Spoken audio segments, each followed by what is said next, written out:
Hello and welcome to this episode about music composition techniques. I will talk about 12-tone chords with minimum tension.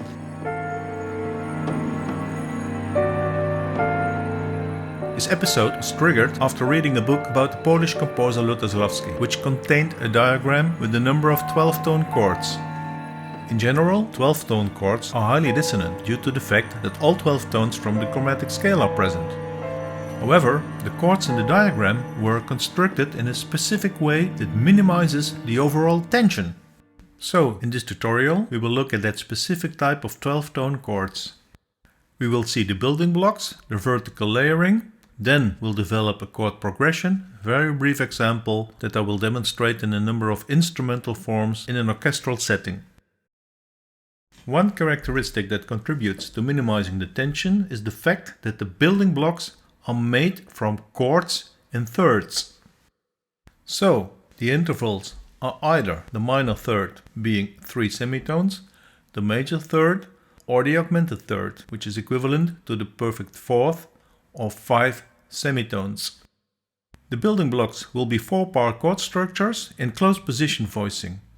So we have the requirement that the sum of all the intervals must be less than 1 octave, which corresponds to 12 semitones.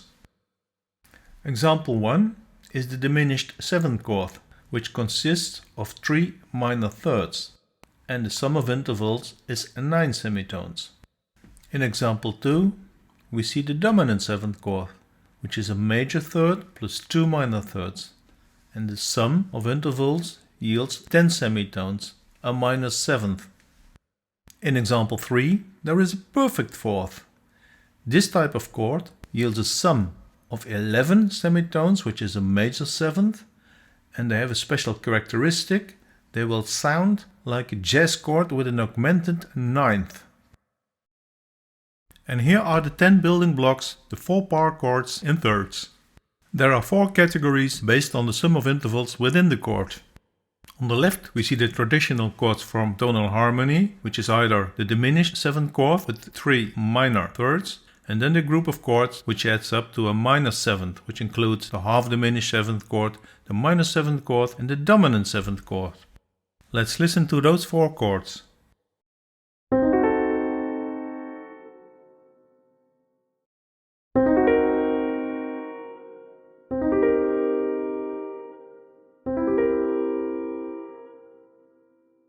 On the right we have the 2 groups of chords with a total interval span of 11 semitones, a major 7th. You will now hear the 3 chords that contain 2 major thirds, which are the minor plus 7th chord, the major 7th chord and the major 7 augmented 5th chord.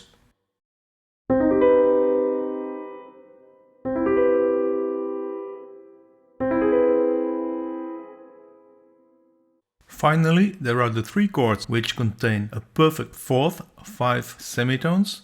Those are the chords with the sharp 9 flavor, and these are the chords that can be built from an octatonic scale, here starting on C.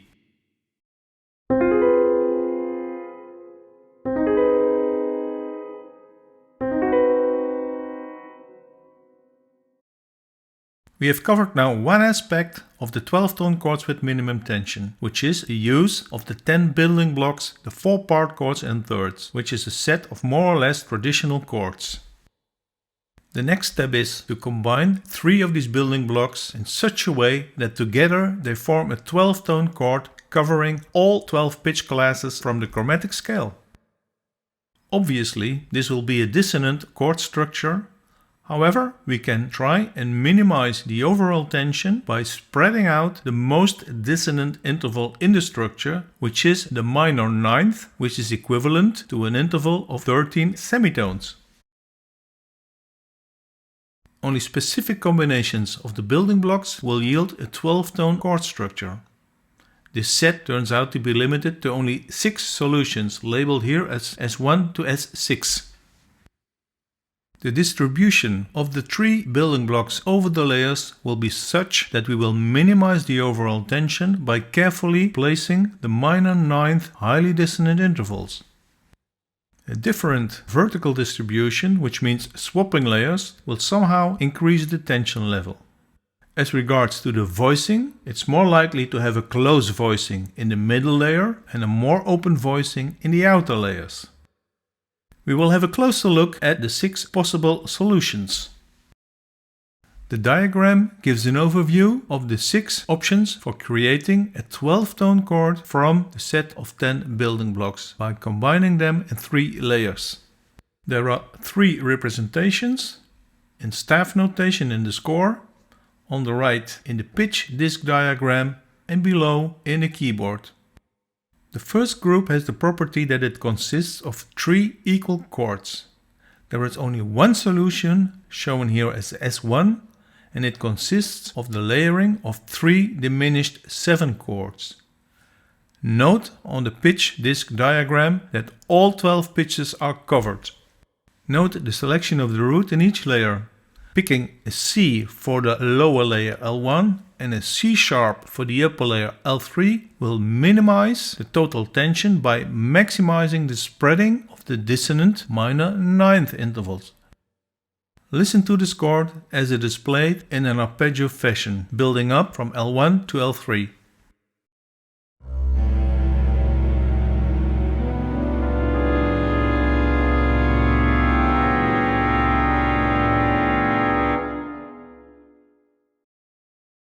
Group 2 has 2 equal building blocks and there are 3 solutions with this property. The 12-tone chord S2 contains 2 half-diminished chords in the outer layers and a chord with an augmented third in the middle layer.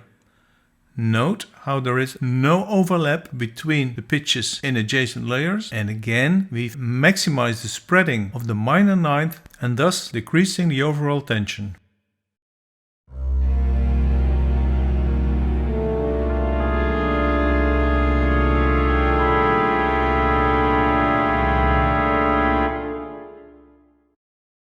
We proceed with structure S3 from group 2, which has 2 equal building blocks, in this case 2 minor 7 chord in the outer layers and a sharp 9 chord in the middle layer.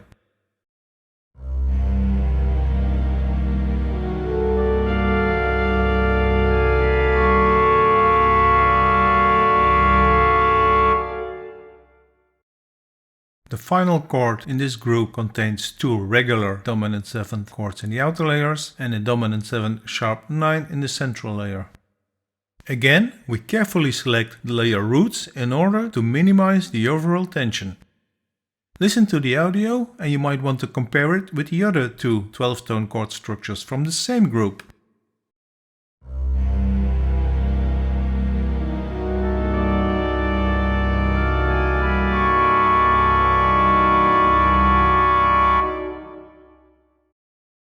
In group 3, the 12-tone structures contain 3 different building blocks. Have a look at S5, which consists of a major 7 chord in the lower layer, a dominant 7 sharp 9 in the middle layer, and a minor 7 chord in the upper layer. Together they cover all 12 pitch classes from the chromatic scale as shown on the right.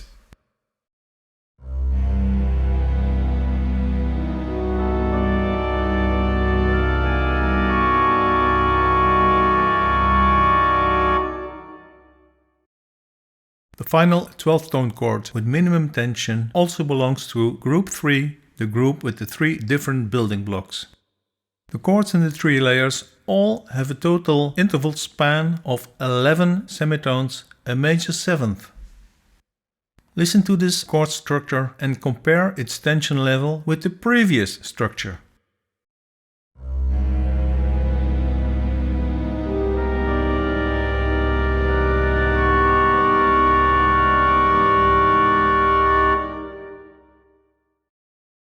Now we take a brief sidestep in order to see what happens when we apply a different vertical reordering of the building blocks in the 12-tone chord structure.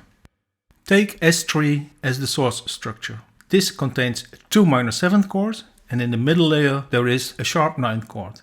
This chord can also be placed in the other layers, and this is shown on the right of the figure where we have it first in the top layer and then in the bottom layer.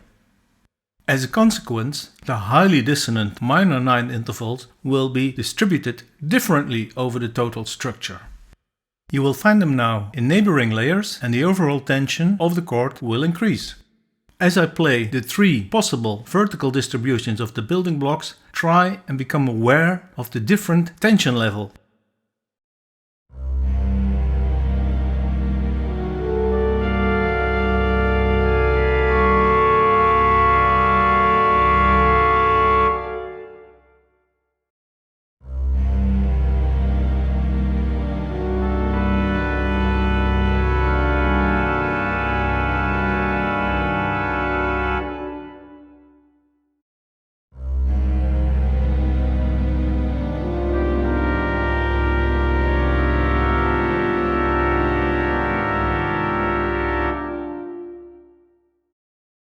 Well, this concludes the fundamentals. We found the total set of 6 possible 12-tone chords made from 4 power chords in third.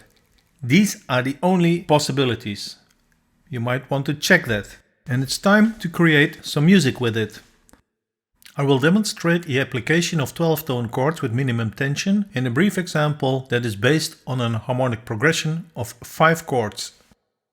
The harmonic progression will not use a random order of the chord structures. Instead, I will use the overlap property and I will try and control the overall tension curve of this progression. I will also demonstrate the application of a technique for obtaining a rhythm pattern that will be overlaid on the harmonic progression. With the harmonic progression and the rhythm patterns, I will create 3 different instrumental forms, and these will have different characteristics. The results will be shown in a condensed score with annotations, and I will play you audio demos. My example will use a sequence of 5 12-tone chords from the set of 6 possible solutions. The order of the chords, which is S3, S5, S4, S5, S6, already implies a tension curve. There will be another principle behind creating this harmonic progression. If you go back to the slide with the set of 6 possible 12-tone chords with minimum tension, you will see that some of them contain a common building block, and I will use that property to create overlap between chords. For example, the -7 chord is contained both within the chord S3 from the second group and in the structure S5 from the third group, and there are 2 more common building blocks in the set of 6 structures. Remember, this is just one approach to create a chord progression. There may be many more alternatives. We will also require a voice leading approach. In this example, I will use smooth, stepwise voice leading in each layer. Besides, I will prevent any crossing of pitches between neighboring layers. So, here is the harmonic progression. We've used a sequence of 5 12-tone chords with the labels shown on the bottom in blue. The building blocks are distributed over the 3 layers, and in green we can see the overlap property. For instance, look at the first 2 chords in the top layer, which contain both the C sharp minus 7th. In the second layer, the middle layer, you will see the D 7 sharp 9 as a common building block over 3 chords. And finally, there is the E flat major 7th in the 2 concluding chords in the lower layer. Stepwise motion voice leading is shown as red arrows, and we have 2 examples of contrary motion at the end in both the upper and the middle layer. In the bottom layer, I've been using chords in inversion. There is a second inversion position of the first chord, and the 4 next chords are in first inversion. This is a mixed position voicing, where we have a consonant 6th between the 2 lower parts. This is a deliberate choice for the voicing. I will now play the 3 layers separately and then in combination. We'll start with the lower layer. You will hear rendering with a set of 3 different synthesizer pad sounds.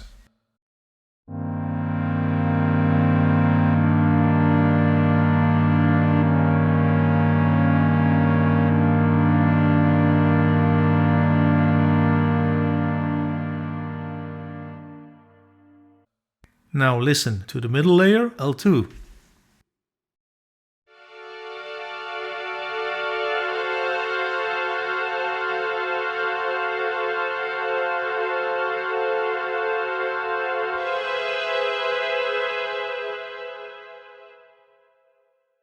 And here is the top layer L3.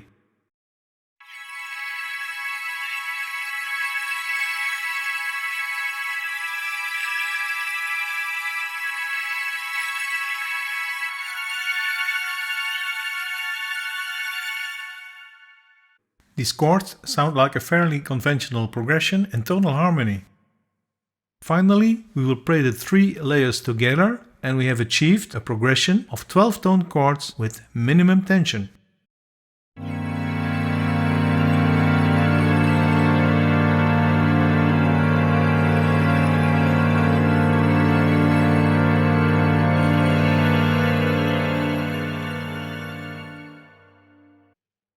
This chord progression as is was also used in the leader music to this video. Next we need a rhythm, and I will use a technique from the Schillinger system of musical composition.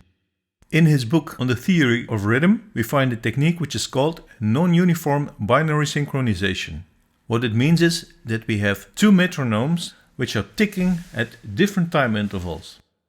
Setting off the 2 metronomes together will yield an interference pattern which is an attack duration series. Consider the example where metronome 1 ticks at 5 time units intervals and metronome number 2 has a time interval of 3 time units. With these numbers we get an attack duration series with the numbers 3 plus 2 plus 1 plus 3 plus 1 plus 2 plus 3. Next we choose a time unit, in this case the quarter note, and we need a time signature. Grouping the attack duration series by the time signature yields a musical rhythm as shown on the percussion staff at the bottom. And this is the rhythm that has been used for the instrumental form number 1, which is a sustained block chord setting. Listen to the 5-3 non-uniform binary synchronization rhythm.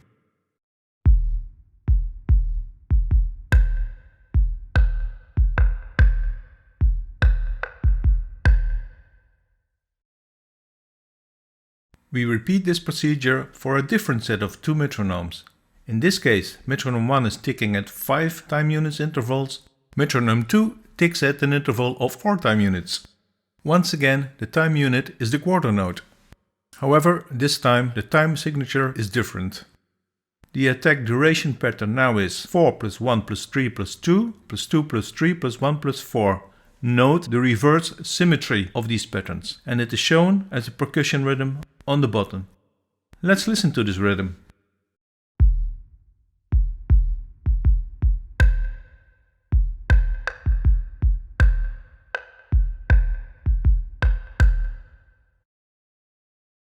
Finally, for instrumental form 3, we'll use a pair of metronomes that tick at 5 and 2 time interval units. The 6-element attack duration series is shown. This time we will use an additional technique. We'll multiply the time unit, and this yields an rhythmical augmentation. The score on the bottom shows what happens if we multiply the original time unit, which is an 8th note, by a factor of 2. We will get a cross rhythm. The 2 parts are playing simultaneously, and here's the corresponding audio.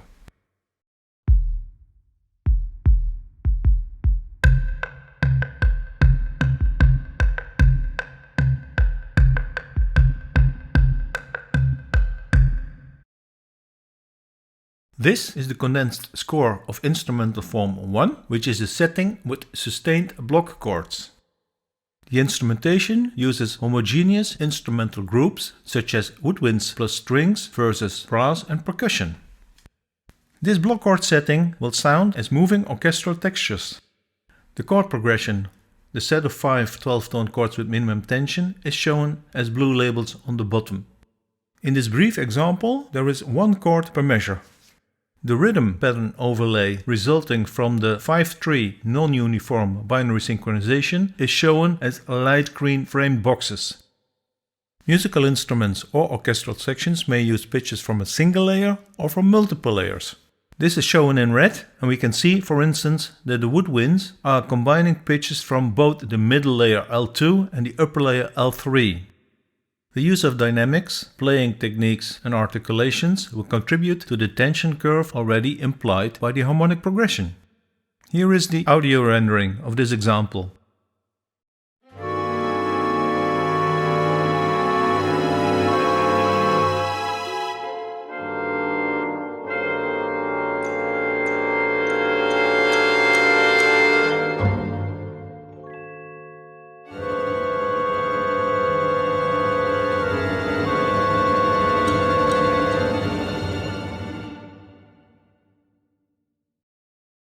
Instrumental form 1 was a fairly straightforward setting of the chord progression. The same set 12-tone chords returns in instrumental form 2, but this time the focus will be on stressing the consonant elements from the layers. The harmonic rhythm is 1 chord per measure as indicated by the blue text labels. The rhythm of the melody, as played by the strings, is now based on the non-uniform binary synchronization of the 5/4 pair of metronomes. The viola and cello melody is based on the upper pitches in the lower layer. This rhythmical pattern is imitated by the violins, which take their pitches from the middle layer. The focus on consonant intervals can be observed in a number of parts. For example, the basses are playing a repeated pattern of alternating G and E flats, which is a consonant minor sixth. In the harp, there is also the repeating interval of the third. And the same holds for the 2 horns, which are playing a series of consonant minor third intervals. Also, the orchestration is contributing to the consonant mood of this setting. The instrumentation is dominated by the strings and there are soft-tuned percussion instruments in the counterparts. In the upper layer, the piccolo is playing softly and doubling the celesta. Listen to this version of the example and compare the mood with the previous instrumental form.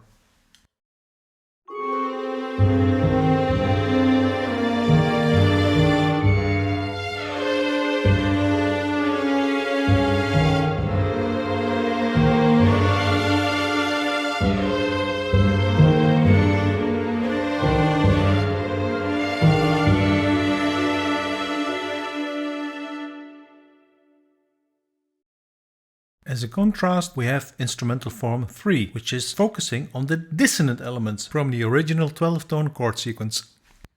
Note the major and minor second cluster voicing in the trumpets. These are juxtaposed with the higher woodwinds, which are also playing clusters. Then there are augmented intervals in the cello. Have a look at the lower staff. A number of rhythmical patterns are based on the 5/2 non-uniform binary synchronization. The pattern is used here at various timescales, demonstrating the combination of both the original and the augmented version. This instrumental form is shrill sounding, and the original chord progression is returning here in a completely different disguise.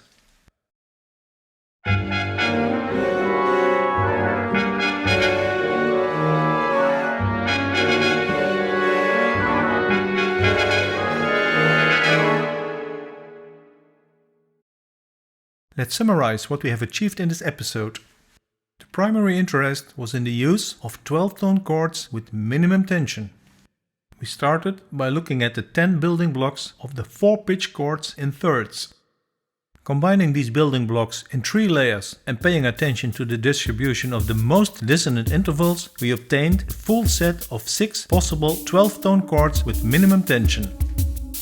In a brief example, I then demonstrated how to create a chord progression which has a certain tension curve and uses the overlap property from the common building blocks between the 6 options. I derived a number of rhythmical patterns which were overlaid on the chord progression, and with that I created 3 different instrumental forms. These were then discussed using condensed score and audio demos. We've reached the end of this video. I hope you enjoyed watching it. For more information, visit my website or watch other composition technique episodes on this YouTube video channel. See you next time. Bye bye.